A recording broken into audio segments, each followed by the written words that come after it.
diácono, tá? De diácono para diácono. De diácono para diácono. Então os irmãos vão exatamente, quem comprar esse livro, vai ver que tem aqui uma matéria minha e também esse livro aqui, que ele pode ver também, foi ideia também do nosso querido Jonathan, né? E no início desse livro tem uma conotação ao meu respeito, a respeito do Jonathan. E na penúltima página do livro tem exatamente uma matéria chamada de diácono para diácono. Quando eu falo qual o papel do diácono, o que tem que fazer, como é que ele tem que tratar seu pastor, e ele gostou dessa matéria e colocou aqui. Eu sou elogiado por isso. E ele tem andado o Brasil inteiro com esse livro e tem feito muito sucesso. Obrigado. Por isso, que Deus te abençoe a tua vida. Tá? E vamos, irmãos, eu sempre digo às pessoas o seguinte: vamos orar pelo nosso pastor. O diácono, ele precisa amar o seu pastor. Irmão, o pastor, ele foi colocado na igreja por Deus. E Deus te diga o que ele quiser. Sim ou não? Então vamos considerar isso, tá bom? Muito obrigado por tudo e que Deus abençoe os irmãos. Obrigado, pastor. Valeu.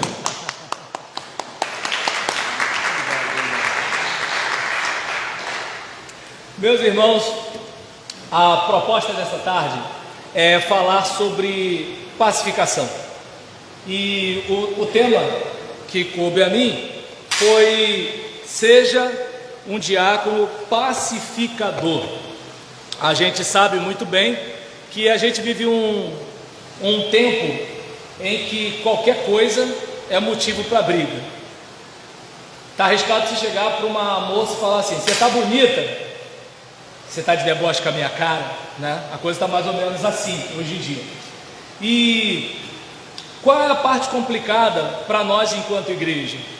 Nós dizemos que pertencemos ao corpo de Cristo, o príncipe da paz, o Deus de paz, que oferece a paz que excede todo entendimento.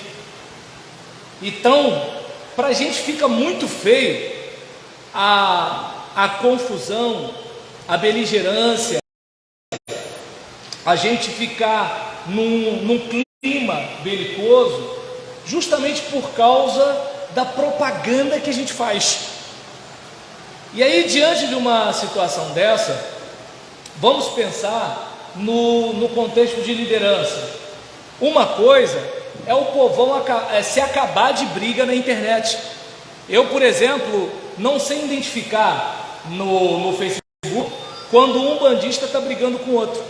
Eu não sei identificar quando um budista está brigando com o outro, mas eu sei identificar quando tem um crente atacando o outro.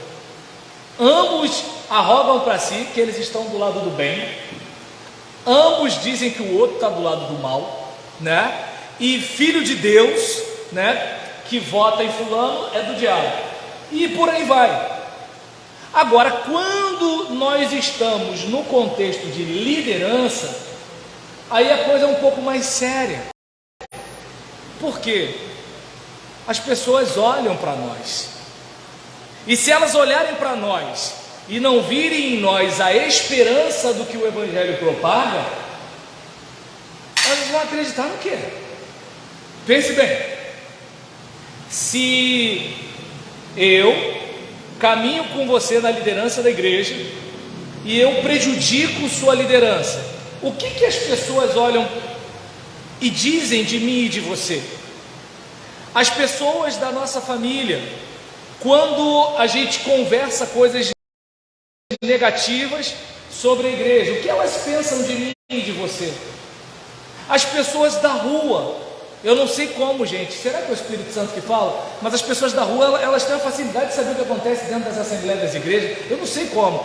E aí é incrível isso. Você vai ali na esquina, o cara sabe o que foi decidido na sua igreja. Quer dizer, na sua não, né? Na igreja de Nárnia, né? No Brasil essas coisas não acontecem. E assim, é importante a gente observar qual é a nossa responsabilidade nisso. Porque é muito fácil dizer: ah, porque os batistas, ah, porque a igreja, ah, porque não sei o que lá. A questão é: o que estou fazendo se sou cristão? Certo? Perdoa-me, Senhor, se frutos eu não produzi, ou a começar em mim quebra corações. Chamar para si a responsabilidade é o desafio. porque todos nós temos solução para o problema alheio, mas eu gostaria que cada um aqui parasse para refletir sobre a sua própria responsabilidade. E aí, eu quero compartilhar com você alguns versículos bíblicos, além de compartilhar com você um trecho do capítulo do meu livro. Não dá para eu ler o livro para você e não dá para eu te contar tudo, mas obviamente você vai poder adquirir esse material. Cada livro meu está a R$30. A cada 2 livros que você adquirir, você ganha um livreto, e a cada 3 livros que você adquirir, você ganha um outro livro. Mas, vindo para cá para o texto, eu gostaria que você abrisse sua Bíblia em Marcos 7. Não vou pregar sobre esse texto, mas só para nossa reflexão antes de falar de pacificação. Os coaches, eles falam muito sobre o estado atual e o estado desejado. Então a gente vai falar um pouco sobre o estado atual para poder falar do estado desejado, que é a pacificação. Então Marcos, capítulo 7, versículo 21, diz assim: porque do interior dos homens saem os maus pensamentos, os adultérios, as fornicações, os homicídios. Ou seja, lembrando da palavra do apóstolo, em mim, isto é, na minha carne, não habita bem algum. Então por isso que a gente não tem que ficar chocado com os problemas da igreja. Os problemas da igreja existem porque os nossos corações são corações humanos, e os corações humanos estão propensos ao mal. Subindo aqui a ladeira, eu lembrei de uma pregação na capela do seminário, quando o pastor falou uma frase que eu guardo até hoje. Não lembro a mensagem, mas a frase eu lembro: nós carregamos em nós a potencialidade da queda. Você pode ser o cara mais santo do mundo hoje, mas um gatilho pode fazer você pegar um outro caminho. Você pode ter vivido uma vida consagrada durante 10 anos, mas uma cilada arrebenta com a sua vida. Você pode ter sido o cara mais espiritual da igreja durante 30 anos, mas de repente, por uma coisa que você falou, você pode derrubar toda essa história. Voltando para cá, versículo 22: os furtos, a avareza, as maldades, o engano, a dissolução, a inveja, a blasfêmia, a soberba, a loucura. Todos estes males procedem de dentro e contaminam o homem. Ou seja, quando eu tenho consciência da maldade do meu coração, eu me torno mais humilde, porque essa consciência da minha maldade é que faz eu dormir com um olho aberto e outro fechado, porque eu sei que eu posso prejudicar a mim mesmo, e se eu posso prejudicar a mim mesmo, aí que eu posso prejudicar você. Pense comigo, se a minha vida é importante para mim, e eu posso arrebentar com a minha vida, o que eu não posso fazer com o outro? Agora pega 10 pessoas iguais a mim, bota 100 pessoas no mesmo recinto. Senhor, eu quero que a igreja cresça. Bota uma igreja de 1000 membros, cada um com seu coraçãozinho. Eu não sei se dá para perceber. Essa é a realidade humana. Talvez por isso seja tão gostoso falar dos outros, porque quando a gente fala dos outros, parece que a gente foge da realidade que há em nós. Aquela mágoa difícil de tratar, aquela dor difícil de tratar, aquela frase que papai falou e até hoje eu guardo, ou de repente aquela inveja daquela pessoa que eu acho que eu merecia e ela não. E esses questionamentos são questionamentos que muitas vezes nós podemos não gostar deles, como eu também não gosto, mas eu não sei vocês, eu não posso fugir disso, isso existe em mim, e se eu não tiver consciência disso, o inferno são os outros. Eu vou dizer que o problema da minha igreja é o diácono fulano de tal, e não que eu tenho alguma limitação para tratar, e que talvez se eu fosse uma pessoa diferente, talvez eu soubesse lidar com aquele cara. Eu vou dizer que o problema está na irmã fulana, em vez de parar para pensar que talvez eu faça alguma coisa que desperte um gatilho nela. ou de repente eu não tenho uma reação adequada ao comportamento daquela criança perante. Agora, quando eu tenho consciência do meu potencial e da minha maldade, aí eu vou aos pés do Senhor. Ai de mim, Senhor, que sou um homem de lábios impuros e habito no meio de um povo de impuros lábios. A consciência de Isaías foi o início da sua restauração, porque na sua humildade ele percebeu que algo na sua vida precisava mudar. Já viu o alcoólatra que melhora se não se reconhecer alcoólatra? Esse é o caso. Então nós mostramos aqui Marcos 7, 21 até o 23, Gálatas 5, versículo 16. E aí eu queria pedir uma ajuda dos irmãos aqui, cada um lendo um versículo até o último versículo do capítulo. E aí aquele que achar, lê bem forte, por favor, tá legal? Então, começando pelo 16, quem pode ler?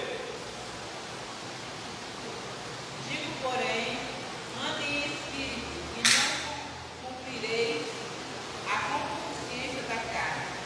17.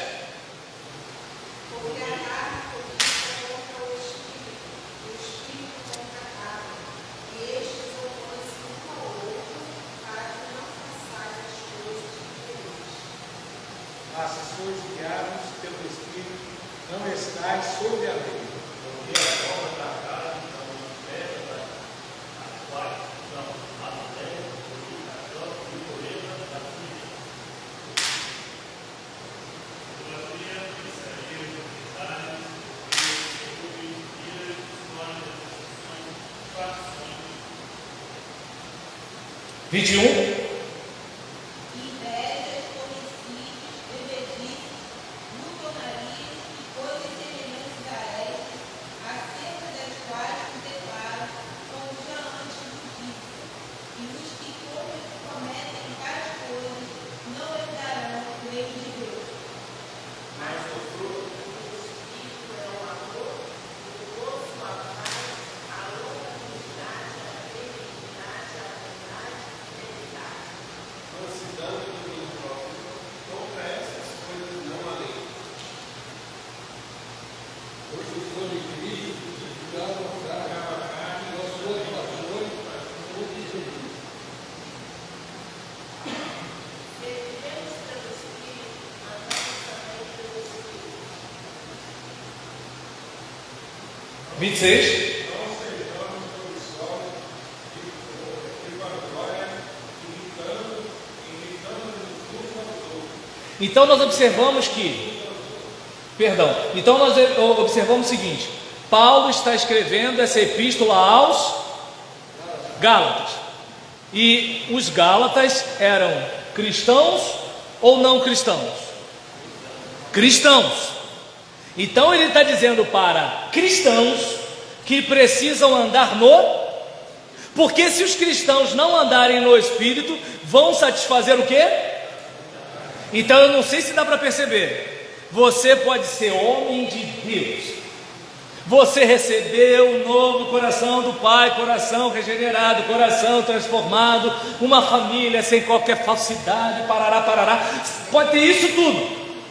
Mas se você não andar no Espírito, algo que está na sua carne vai clamar por comidinha. Então você precisa marcar em cima da sua carne, perdão pela ênfase aqui de falar, mas você tem que marcar em cima, porque, por exemplo, o indivíduo que eu estou casado há 40 anos e nunca traí a minha mulher, tá bom, mas ele pode estar no orgulho, levou bomba, percebeu? A outra, de repente, eu nunca tive uma briga com meu marido, mas é mentirosa. Ou seja, a gente tem que estar vigiando constantemente o impostor que é em nós, a nossa carne, a nossa inclinação para o mal. E esse meu desespero não é um desespero dramático para captar a sua atenção, não. É um desespero real de quem pisa o chão de igreja. E isso, por exemplo, sem essa consciência a gente não avança. Se eu não tiver consciência da minha maldade, eu não vou ter um modo cristão de lidar com as outras pessoas, que eu vou entender que elas que são o problema.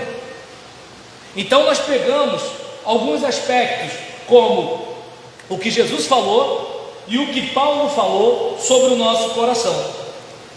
E eu fecho com a proposta de Jesus em Mateus capítulo 5, versículo 9, que diz: bem-aventurados os, pois serão chamados. Então é justamente aí que está a pegada. Eu sei que há maldade no meu coração, eu sei que há maldade no coração do meu irmão, e eu sei que nós queremos agradar a Deus. Entretanto, essa inclinação para o mal é um fato. Não tem como a gente fingir que isso não existe. Existe. E quando, não sei você, quando eu penso que eu sou perfeito, eu converso com a minha esposa. Entende? Porque às vezes a gente acha que tudo é maravilhoso, mas quando a gente vai numa reunião de família, bate o papo com aquele filho adolescente. Quem aqui tem grupo de zap da família? Entende? Aí às vezes você é o único crente, e às vezes os parentes que não te veem com a formalidade te falam coisas que os irmãos da igreja não falam, e aquilo dói. Mas é importante a gente observar que precisamos ser honestos conosco, e isso ajuda demais a gente nessa proposta. Por isso que quando a Bíblia fala bem-aventurados os pacificadores, é que você é uma pessoa verdadeiramente feliz, você é realmente uma pessoa plena. Por quê? Você não está caçando briga, você está caçando paz. Porque existe aquela pessoa que parece que nada está bom, e ela quer arrumar um pretexto para ter um aborrecimento com você. E se você entrar naquela de bater palma para maluco dançar, ela que já veio com o dia estragado, ela estraga o seu dia, e depois ela ainda vai culpar você. Agora, quando você, peraí, eu quero ser um pacificador, e aí a gente lembra das peneiras, da bondade, da verdade e da necessidade. Até que ponto isso é edificante? Até que ponto isso realmente é verdadeiro? Eu vou passar para frente esse assunto, eu vou conversar um assunto que só vai gerar sentimentos ruins. E por que eu trago esse assunto? Que alegria eu tenho em difamar alguém? Que prazer eu tenho em falar alguma coisa que macula a imagem de alguém? Porque quando a gente pensa em falar dos outros, a gente pensa sempre em calúnia, a gente não considera a difamação. Embora a difamação seja algo verdadeiro, ainda assim, se fosse da sua mãe, você gostaria que as pessoas estivessem falando? Porque se você não errou, se você não erra, você vai errar. E na sua vez, você vai querer que alguém estenda a mão e fale assim: vem cá fulano, eu vou te ajudar. Você foi burro mesmo, cara, mas é o seguinte, vem comigo. Ou você quer ouvir alguém falar assim: você nunca me enganou. Então, qual é a preocupação que a gente tem pelo ambiente de paz? Porque o que está em questão não é eu vencer com os meus argumentos, o que está em questão é a gente caminhar juntos. Porque se nós andarmos na luz, como Ele na luz está, temos o quê? Comunhão uns com os outros, e o sangue de Jesus, seu Filho, nos purifica de todo pecado.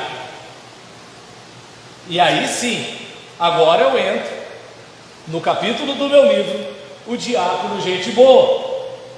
E no capítulo 3, quando a gente fala sobre o diácono gente boa, restaura a comunhão, atende necessidades e desimpede apacentadores.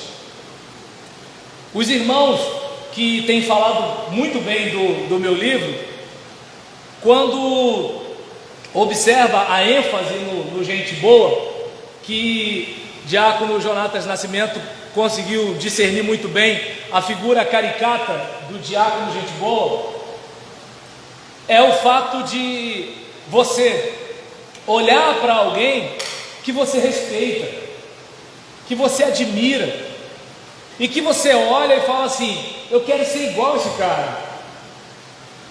Por quê? Porque essa pessoa, ela faz bem, a gente se sente bem, ela abençoa o ambiente. Sabe, não sei vocês, mas na minha experiência pastoral, tem uma reunião e essa reunião vai ser um pouco difícil. Na minha experiência, diaconisa irmã Josefa Freitas Simas. Irmã Josefa, ora por mim, vamos comigo para aquela reunião. Aí você deve pensar: a irmã Zefa é o quê? Ela é da Polícia Federal, pastor? Ela é braba? Ela bate na mesa? Não. Mas é aquela pessoa que está perto de você e te traz paz. Você sabe que assim, ela é aquela pessoa que quer o bem, o teu bem e o bem daquela pessoa que está no teu pé. Você sabe que ela é aquela pessoa que, se ela tiver que dizer, ela vai caçar as melhores palavras possíveis. Com um diácono desse, você está bem. Agora, se é um diácono que gosta de jogar gasolina no fogo, está dando para entender? E aí eu peguei algumas informações aqui. Atos capítulo 6, versículos 1, 2 e 7. A gente tem aquela narrativa a respeito das viúvas. A igreja cresceu, todo mundo quer que a igreja cresça. Claro, deve ter alguns membros de igreja que não quer que a igreja cresça, mas aí é uma outra situação, outra motivação. Estou falando de gente saudável na igreja, quer que a igreja cresça. Ah, porque o importante é a qualidade. Sim, se você tem 10 membros que evangelizam, 10 membros que oram, 10 membros que leem a Bíblia, 10 membros que são bons cidadãos, 10 membros que são bons pais, 10 membros que são bons filhos, eu desconfio que vai ter mais gente chegando, eu desconfio. E aí nesse caso, a igreja cresceu, mas lembra daquilo que eu falei? Cada um com o seu coraçãozinho inclinado para o mal. Recebemos Jesus, mas não deixamos de ser humanos ao recebermos Jesus. Recebemos Jesus. Por exemplo, quando eu aceitei Jesus, eu era preto. Abaixei minha mão e voltei para casa, e continuei preto. Deu para entender? Eu não deixei de ser eu porque me converti. Eu me tornei um eu que caminha para a vontade de Deus. Eu me tornei um eu que não quer negociar com o pecado. Eu me tornei um eu que está lá na internet, apareceu aquela fotinha e epa, não pode. Ah, vai lá, cara, tua mulher não está vendo não. Entende? Desculpa, gente, eu sou pastor não pensa essas coisas. Então eu não sei se dá para perceber, né, que assim, porque senão aí vai, o irmão Antônio me tira daqui agora. Mas percebe como é que são as coisas? Ou seja, eu continuo sendo um ser humano como qualquer outro, mas é a minha caminhada com Jesus que diz: não foi para isso que Jesus te salvou, não foi para isso que Deus te chamou, mas a maldade está lá. Por que o diabo tem paciência? Porque ele sabe disso. Por que a gente tem que sempre repetir que a sessão da igreja é culto administrativo? Porque tem gente que esquece. Entende? Hoje em dia eu não sei como é que é mais, mas algum tempo atrás era muito comum termos a semana de oração precedendo a assembleia. Não sei quem lembra disso. Por quê? Na semana de oração nós estamos colocando no altar de Deus para Ele confirmar que rumos a igreja vai tomar. Mas aí a gente aprendeu que pode pegar o telefone e ligar para um ou outro, fazer uma articulação. E aí nessa brincadeira, a semana de oração virou só um ponto de encontro para a gente ver quem é fechamento. Aí quando chega no dia, já está tudo amarrado, né? Aí você tem esquerda, direita, centrão, né? Minuí. E aí nessa brincadeira, foi. Agora a pergunta que se faz é: era Deus que queria? Foi confirmação de Deus no coração das pessoas? Então se a gente não vigiar, há um impostor em mim. Eu tenho que deixar esse defunto no caixão lacrado. Porque senão, gente, a nova geração conhece o Walking Dead. Eu conheço a volta dos mortos-vivos. Se não tiver lacrado, o defunto levanta. Lembra disso? É desse jeito, gente boa, desse jeito. Ah, mas a porta do inferno não vai prevalecer contra a igreja. Não está falando da instituição, não está falando da placa, não está falando daquela porta blindense.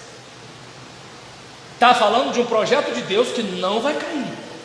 E não de uma reunião de pessoas que se reúnem mais para o mal do que para o bem, como criticou Paulo aos Coríntios. E aí, nós observamos que a igreja cresce. Nisso que a igreja cresce, as pessoas com problemas vão agregando ali. E numa mentalidade medíocre, nós vamos chamar os irmãos de problemáticos. Mas numa mentalidade cristã consciente, nós sabemos, meu irmão não é um problema, o meu irmão tem problemas. Ou você acha que as pessoas na sua igreja não têm problemas? Uns são problemas mentais mesmo. Tem cara que é meio relógio, já era, não tem pra onde correr. Ele vê o verde, ele acha que é o amarelo e acabou. Claro, um problemático agora vai falar assim, isso é daltônico, pastor, eu entendi. Mas agora, eu não sei se dá para observar que assim, existem pessoas com problemas mentais, existem pessoas com problemas emocionais, existem pessoas com problemas morais, existem pessoas com problemas financeiros, e muitas delas estão fugindo da realidade por meio de um culto. Muitas delas estão enfurnadas na igreja, fugindo de um problema familiar. Muitas vezes o cara está apaixonado pelo ministério porque o casamento dele é uma droga. Mas a gente tem aquela ideia de que tudo é maravilhoso e o Satanás não vai conseguir nada aqui. Pastor, não fala essas coisas negativas, pastor. Fala coisa para cima, fala coisa para frente, fala coisa para a gente ficar animado. Só tem um jeito do camarada que enche a cara de cachaça parar de encher a cara de cachaça, ele se reconhecer alcoólatra. Porque enquanto a mulher dele estiver lutando por ele, ele não melhora. Enquanto o filho dele estiver lutando por ele, ele não melhora. Quando ele começa a lutar por si, aí toda ajuda é bem-vinda. Essa é a questão. O médico fala, olha, para de comer isso, para de comer aquilo. Ou você muda ou você morre. Tem o crente que muda. Diminui no açúcar, diminui na fritura, diminui no refrigerante, diminui na gordura, diminui no óleo. Mas tem o crente que não muda. Doutor, se eu já venci o diabo, eu também vou vencer a mulher dele. Essa diabetes não vai conseguir nada aqui. A gente sabe que todo crente vai para o céu.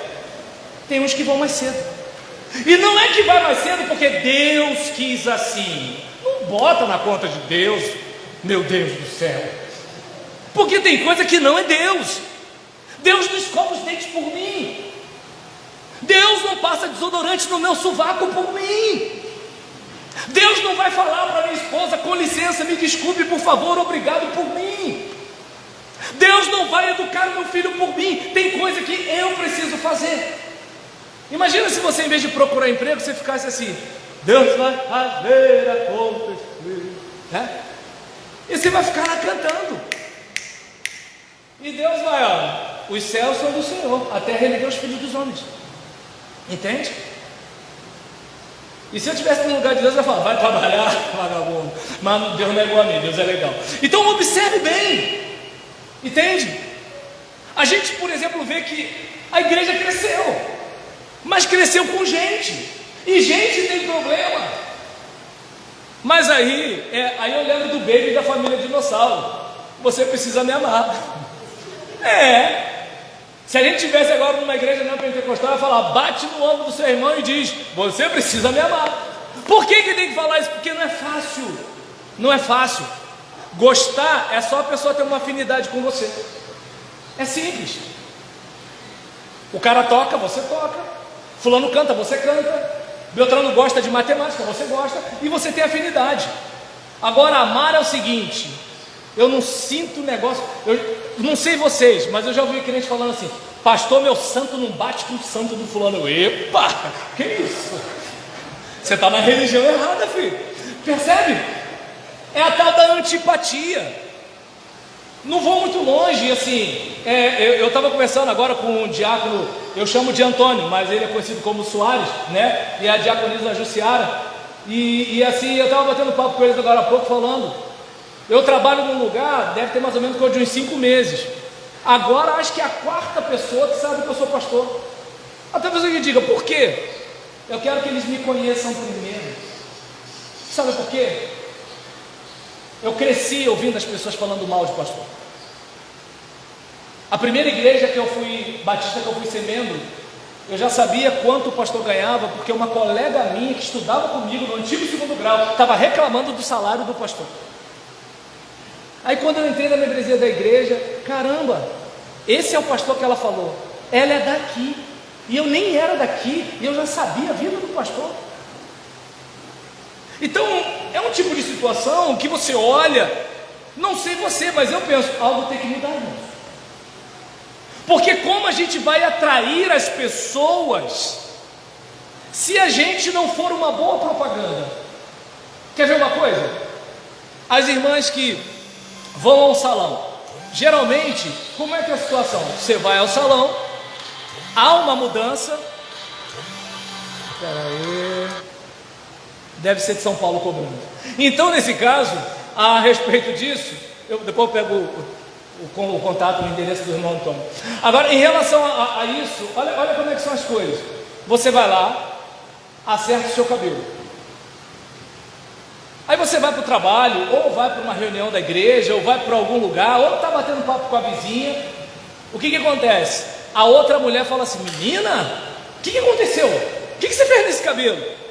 Aí você começa a contar. E aí, dependendo do interesse, ela fala, me dá o zap dessa moça.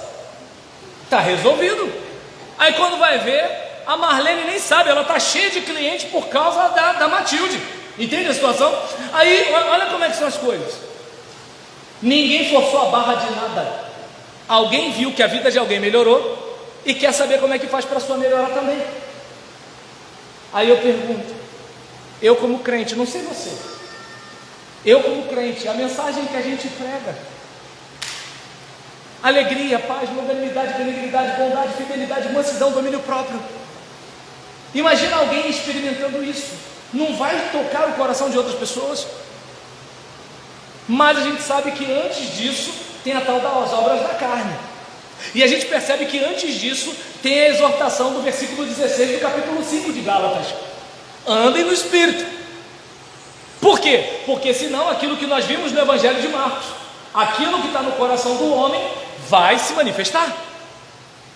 Por isso, né, eu na academia onde eu faço musculação, tem um rapaz que ele se intitula como ex-pastor, né? Realmente ele era pastor mesmo, só que agora ele vive de uma outra forma lá. E aí, né, tava um papo lá, conversando, né, o assunto é porque, como ele é mulherengo, aí o instrutor de musculação estava falando um negócio, aquele negócio todinho, tudo tal. Aí o instrutor falou assim, mas olha só, me chama de Robert, porque meu nome é Roberto, então é difícil. Mas não tem lá aquele texto na Bíblia que fala que quando a pessoa se afasta de Deus, o demônio que saiu volta com 7? Aí eu falei, caramba, cara, o fulano está pregando para você aqui. Ele, não, deixa eu ir para lá. Aí ele saiu. Onde eu quero chegar com isso? O Satanás que quer prender as pessoas, quando Deus entra na vida dela e começa a trabalhar na vida dela, o Satanás entende, perdi, mas não vou desistir, eu vou estar todo dia lá. É por meio de uma música, é por meio de uma postagem no Facebook, é uma reunião de obreiro, é de repente um X tudo com X, eu vou fazer alguma coisa para esse camarada começar a descer alguns degraus. E ele está lá com toda a paciência do mundo, porque ele não quer tirar você do diaconato, ele não quer me tirar do ministério, ele não quer acabar com o seu casamento, ele não quer afastar o seu filho da igreja, ele quer destruir a gente. Destruir a gente. Destruir a gente. Porque se a igreja é a coluna e firmeza da verdade, e eliminar essa coluna, quem vai falar? Como crerão, senão a quem prega? ou se a nossa pregação estiver desqualificada. Eu não sei se dá para perceber. Estou eu vindo do aeroporto para o centro da cidade, entro no VLT, para quem não é do Rio de Janeiro, é tipo um bonde, né? Aí você tem que passar o seu cartão ali e vai validar que você pagou. Durante o dia sempre tem um fiscal para conferir se você pagou ou não. Mas a hora que eu saio do meu trabalho é quase meia-noite. Eu nunca fui parado por um fiscal, mas eu sempre pago. Uma colega me chamou de certinho outro dia. Eu falei, tá vendo por que é difícil a gente fazer o que é certo? Eu estou tentando pagar e você está me encarnando em mim. Deu para entender como é que é o negócio? Aí talvez alguém diga, mas isso é bobeira. Bobeira não. Porque ontem ela descobriu que eu era pastor. Se eu tivesse sem pagar esses 6 meses, e aí? Ah, é bobeira. Para mim que sou pastor, não. Entendeu? Porque pastor está com pedra na cruz. Se o cara achar que eu fiz um negócio errado, eu já estou lascado. Se eu fizer então, aí eu estou lascado ao quadrado. Então eu não sei se dá para você perceber que assim, nós precisamos vigiar. E aí a igreja, quando cresce, ela tem esse problema. Aumenta o número de gente. E quando aumenta o número de gente, aí rola um lance que a gente chamaria de panela. Bem, Jesus era judeu. Jesus não era gentio. Aí o pessoal que era judeu, na sua grande maioria, certo? Porque a gente tem os outros que eram judeus, mas eram helênicos e não, né, dali de Jerusalém, né, tal. E aí o que acontece? O pessoal da outra praia começou a ser menos assistido do que o pessoal aqui, né, da origem de Jesus. Aí o que acontece? Murmuração. E você percebe que a murmuração não começa por uma questão pessoal, ela começa com uma questão operacional. É aquele cantinho meio esquisito que a gente deixa para as crianças. Aí as crianças começam a fazer barulho, aí ela atrapalha o culto dos adultos, aí o adulto faz cara feia, aí a criança já começa a se acostumar com a cara feia do adulto. Aí o adulto começa a achar que a criança é perturbada. Entende? E aí, por exemplo, fica aquele clima difícil. É uma questão operacional, mas vai ficando pessoal, porque a mãe daquela criança vai sentir. Aí aquela mãe daquela criança vai reclamar daquele coroa que está implicando com o filho dela. E aí nisso, alguém vai falar para aquele coroa que aquela irmã falou dele. Aí daqui a pouco está todo mundo falando, todo mundo, ninguém está se entendendo. E aí o assunto vai chegar no pastor. E aí, em vez da gente discutir métodos evangelísticos, a gente está tentando jogar água na fervura, porque está tendo treta dentro da igreja. E aí sabe o que acontece? O id, o fazer discípulo, dá lugar para quê? Contendas e malícias. Só que os apóstolos tiveram aquela sacada. Opa, a gente não vai ficar aqui de reunião em reunião. Porque o nosso trabalho, a prioridade dos apóstolos era o que mesmo, irmãos? Pregação da palavra e oração. Aí observa bem, vamos trazer para o nosso contexto. No meu livreto que está ali a R$15, pastor para quê? Eu falo sobre isso. O pastor cava sapata e bota capacete, dirige trator e vai e faz planta, faz e acontece, contabilidade, joga capoeira, toma conta das crianças e aquele negócio todinho. Cadê ele para orar pelo povo? Cadê ele para preparar a mensagem? Ele está na correria, por quê? Porque quem poderia estar dando aquele suporte está fazendo um trabalho de supervisionar o ministério do pastor. Não tem como, gente, não vai para frente. Não vai. Entende? Então a gente olha e vê que assim, eles, olha, a gente não. Separem aí 7 homens. Boa reputação. Qual é a história do cara? Eu não estou dizendo que você é condenado pelo seu passado. Mas qual é a história? Qual é a reputação? Sabedoria. É a pessoa que resolve problemas ou é a pessoa que arruma problemas? Pensa o seguinte, digamos que você não é um diácono, aí chega um diácono perto de você e fala assim, está sabendo? Não, numa boa, que ideia você vai ter de diácono? Claro, você é diácono, mas se você não fosse, que ideia você teria? Você viu a última? Aí quando você vai ver, cadê alguém para falar assim: rapaz, eu descobri um negócio tão fantástico lá em Isaías. Olha, Deus falou comigo de um modo tão tremendo lá em Miqueias. Cadê alguém para fazer isso? E então a gente percebe que naquele contexto ali, você repara que os homens são separados, boa reputação, espiritualidade e sabedoria. E ser cheio do Espírito na nossa cabeça, muitas vezes parece como um camarada que está... Peço só uns 8 minutos, gente, tá? Aí o que acontece? Muitas vezes quando a gente pensa em alguém cheio do Espírito, a gente pensa... Eu não sei você, mas eu lembro de alguns desenhos para criança, falando de plenitude do Espírito, alguém abrindo assim a cabeça de alguém e entornando algo, como se estivesse enchendo a pessoa. E aí muitas vezes na nossa cabeça, ser cheio do Espírito é como um copo cheio d'água. Mas o que está em questão principal não é se nós temos tudo de Deus, porque Deus é inesgotável. A questão é se Deus tem tudo de nós. Porque o que tem a ver com a plenitude do Espírito tem a ver com o autoesvaziamento de mim mesmo. E qual é o problema? É mais fácil eu querer me encher de Deus do que querer me esvaziar de mim. Sabe por quê? Sou muito bom, eu sei muita coisa, eu tenho muito conhecimento. Quando você usava calça curta, eu já estava aqui, entende? E aí eu me esvaziar, fica muito difícil. Por quê? Porque eu tenho que reconhecer que eu não me basto. E isso é um soco no estômago do orgulho humano.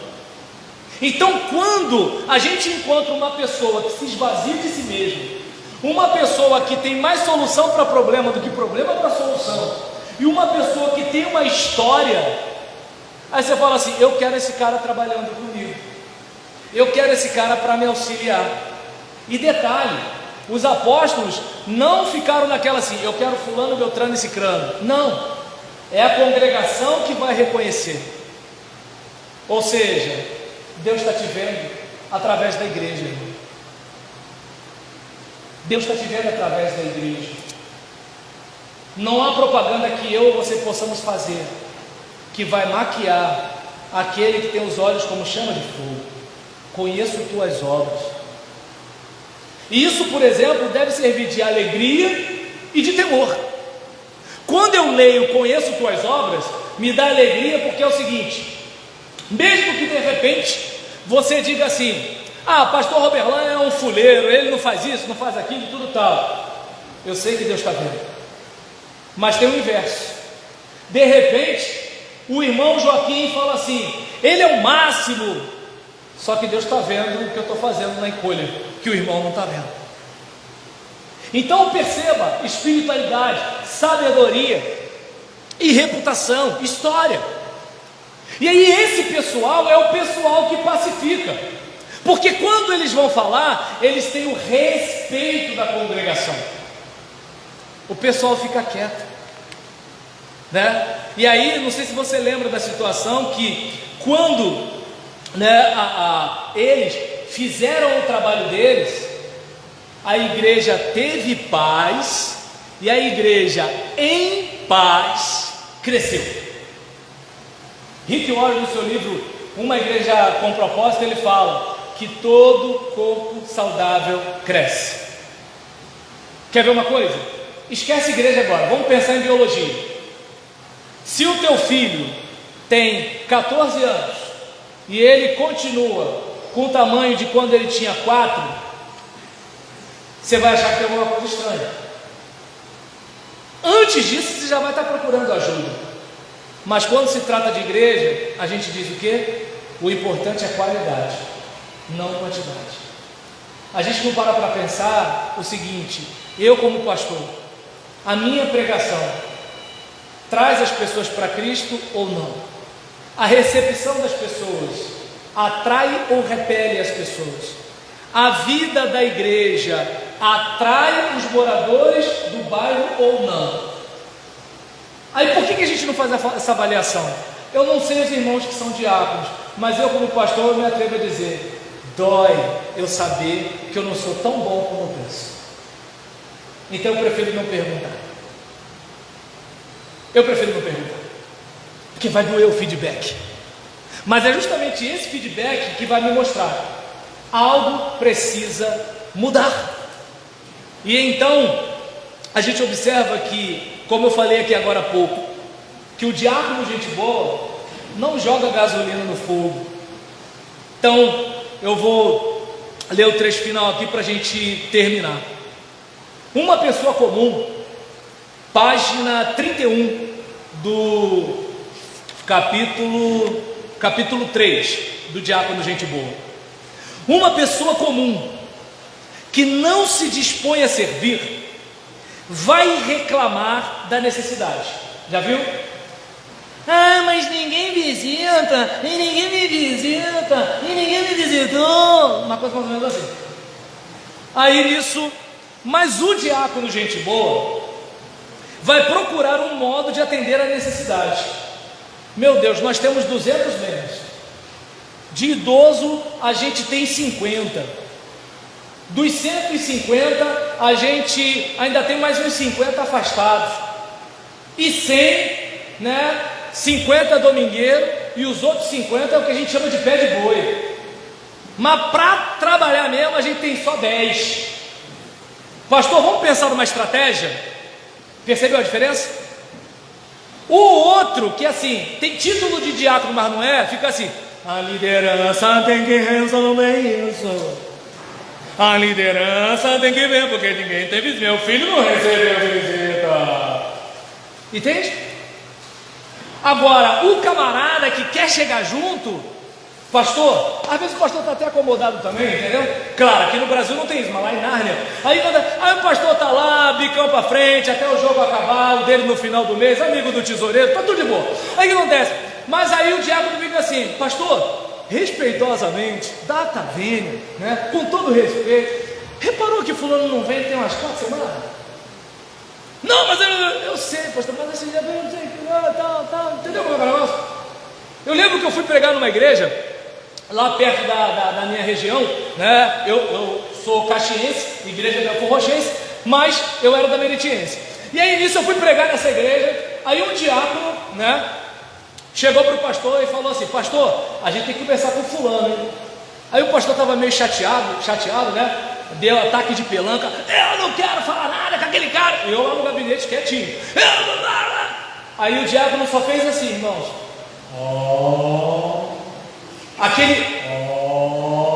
Eu entendi tudo. Não, cara, mas pô, você sabe. Aí o diácono de novo. E eu lá. Tá bom, vem isso aí que a gente vai lá. Ele não mandou no pastor, ele não brigou com o pastor, ele não botou dedo na cara do pastor, ele só fez meio que assim: a fatura vai chegar, pastor. Entendeu como é que é a situação? Pensa bem, cara, você está com alguém assim do teu lado, não tem como. Eu lembro que um dia, irmã diaconisa Vera Lúcia Alves Brito chega para mim e fala assim: pastor, ó, irmã fulana está falando sobre doutrina adventista na reunião de oração, pastor. Naquela época da TV Sky, lembra? Todo mundo assistindo Novo Tempo. Aí eu: tá bom, irmão, vou ver isso aí. Aí eu fui no estudo, olhei, mas no dia que eu ia, a irmã não dava as palestras, né? Aí eu ia, aí fui visitar a irmã, até que a irmã deu uma brecha e falou do Novo Tempo. Aí a gente começou a conversar. Por quê, irmãos? Irmã Vera me deu um alerta. Algumas pessoas diriam que isso é fofoca. Não, porque ela não fez para prejudicar a irmã, ela fez para ajudar a irmã, e ela sabia que eu era uma pessoa confiável. Agora, imagina se a irmã Vera é daquelas que fica assim: a igreja hoje está uma bagunça, as pessoas ficam dando doutrina adventista na igreja. Ou seja, em vez de ela ser uma pessoa que traz solução, ela cria problema. Aí eu pergunto: não tem como ser pacificador assim. E aí a gente vê aqui, gente, eu prometi não cumprir, desculpa, mas lendo aqui, nisso, um crente que não se dispõe a servir verá a viúva e reclamará da sua carência, dando início a um ciclo de murmuração e trazendo morte para o corpo. O diácono gente boa vai fazer alguma coisa para suprir esta carência, liberando o apacentador e diminuindo a dificuldade da família pastoral. O diácono, gente boa, desimpede apacentadores. O apacentador deve cuidar de almas. Esse é o trabalho do pastor. O negócio do seu pastor é gente. O negócio do seu pastor é gente. Enquanto seu pastor fica cuidando de apagar incêndio, tem uma mulher se divorciando, tem um filho de crente indo para a droga, tem um irmão que está lá internado. Então o negócio do seu pastor é gente. O resto você resolve, né? Claro, tem pastor que é ciumento, mas é outra situação. Aí é uma palestra para pastor. Então, voltando para cá, né? Se ele deixa de cuidar de vidas para atender burocracias, às vezes causadas por pessoas que deveriam facilitar o pastoreio, entendi, Espírito Santo? O trabalho da igreja vira uma burocracia, porque um labor pastoral se resumirá a resolver problemas que diáconos que não são diáconos causam, ou de problemas que eles não ajudam a resolver. Aí, em vez de discipulado, o ministério cristão se resume a atividades e patrimônio. E em vez de servir as pessoas, passamos a servir a estrutura. Numa linguagem futebolística, o diácono, gente boa, é um zagueiro que deixa o pastor livre para ir ao contra-ataque e fazer o gol da vitória. Ele tranquiliza o pastor, posicionando-se na zaga, dizendo que o pastor pode ficar lá na frente, porque tem um diácono aqui para me apoiar. O diácono, gente boa, não fica na arquibancada, ele entra em campo junto com o seu pastor, embora esteja em posição diferente. O diácono, gente boa, restaura a comunhão. Lembram de Atos 6? Atende necessidades e desimpede apacentadores. Meus irmãos, muito obrigado pela oportunidade, tá bom? E só dizendo que o livro Diácono, gente boa, está a R$30. Você também tem o livro Entre os Sonhos de Deus e as Realidades Humanas, baseado na vida de José, a R$30. E também o livro Trajetória Batista, falando dos batistas desde a Reforma até a primeira igreja batista no Rio de Janeiro, a R$30. E os livretos nós temos Ardendo em Desejos, mesmo depois de casados, baseado em cantares, tá legal? Quem tem problema de coração, não sei se de repente é uma boa. Mas aí o que acontece? Aqui está a R$15 o livreto, e Pastor para quê? Está a R$15 também. Sendo que se você adquirir 2 livros de qualquer título, você ganha um livreto. E se você escolher 3 títulos, você ganha um livro, fica a sua escolha. R$30 cada livro, R$15 o livreto. Estou sem dinheiro, eu tenho a maquininha, aceito o Pix e o Cred Crente, tá? Se você é crente salvo, você compra, depois você me pede o número da conta, tá legal? E eu te passo o Pix. Meus irmãos, mais uma vez, muito obrigado pela honra. Eu nem acredito que eu estou falando para os batistas do Brasil, sabe? É uma honra tremenda ter caído na graça dos irmãos. Muito obrigado a todos vocês, que Deus a todos abençoe. Eu passo a palavra para quem, presidente? Glória a Deus. Glória a Deus.